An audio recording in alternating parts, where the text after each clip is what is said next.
When you purchase a security, you have your choice of paying cash for the security, or you can borrow money and put up less cash to buy the security.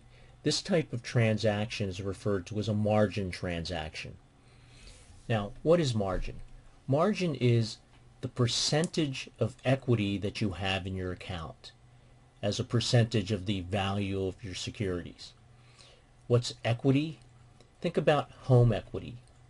If you borrowed $75,000 to buy a $200,000 house, then your equity is $125,000. You take the value of the house, you subtract out the value of the loan, and that's your equity. That is, if you sold the house, you could pay off the bank the $75,000, you'd have $125,000 left over for yourself.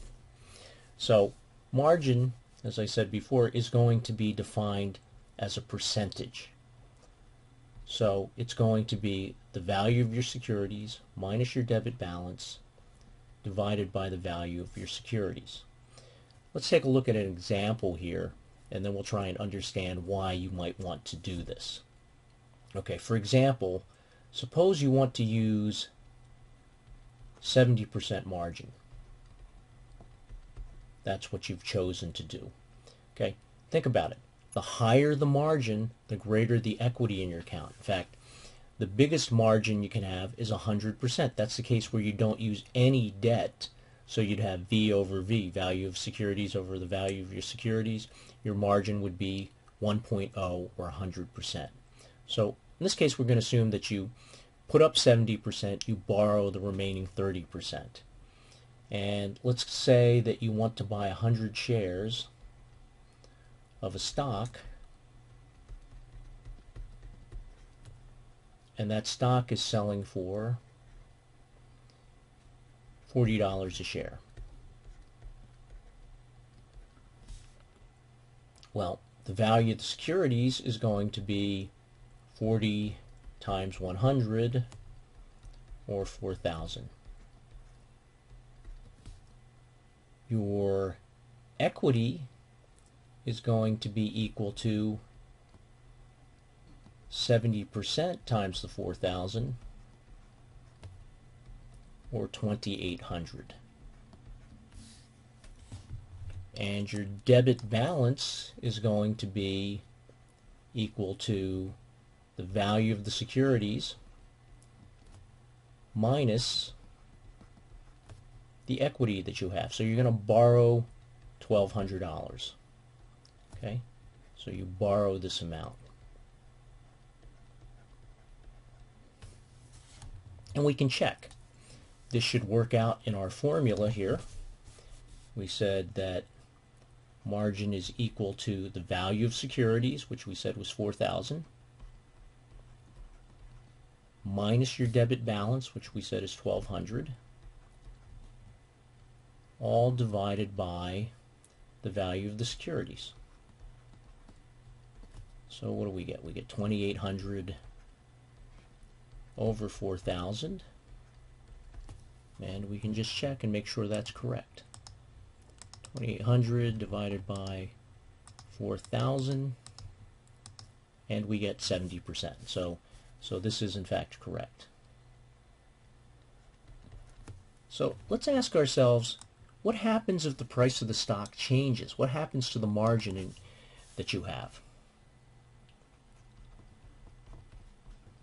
So what happens if the price of the stock goes down to, well, let's say $35 a share? Let's work that out. Okay, what's the value? What's the value of your securities? The value of your securities is now going to be 35 times 100, or 3,500. And your margin is now going to be 3,500. You still have the same loan balance, 1,200 divided by 3,500. So let's see what we get here. 3,500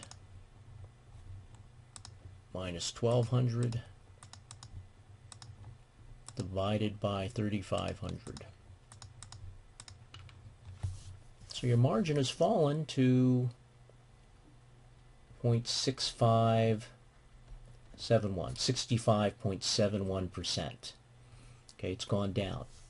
If your margin goes down too much, you'll get what's referred to as a margin call. And you may have heard that term before. A margin call is the case where your broker says, the margin in your account is too low, please put some extra cash into your account to raise the equity. If you don't put any money in, your broker will sell some of your securities in order to bring your margin back up to whatever the broker requires or whatever the legal limit is, depending on where you are. So we've mentioned how you calculate margin. Why would you want to use margin? Well, margin allows you to magnify your gains and your losses.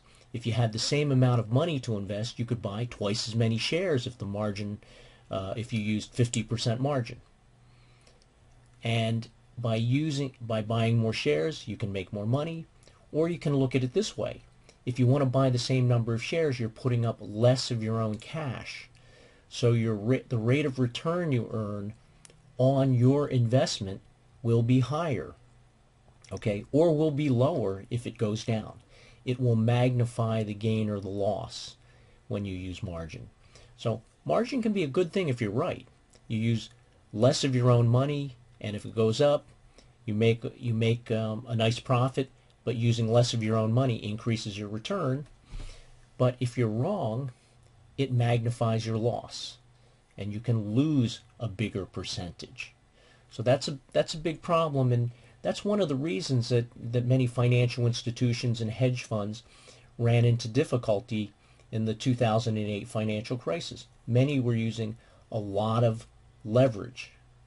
They were buying on margin, essentially, and when stock prices fell, or security prices that they held fell, what happened?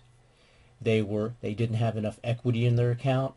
Everybody tried to sell securities. You had these fire sales. If everybody's selling and nobody's buying, you get panic, prices go down. So margin is something you have to be careful about. In the next tutorial, I'll show you how to calculate the price that the stock has to fall to for you to get a margin call.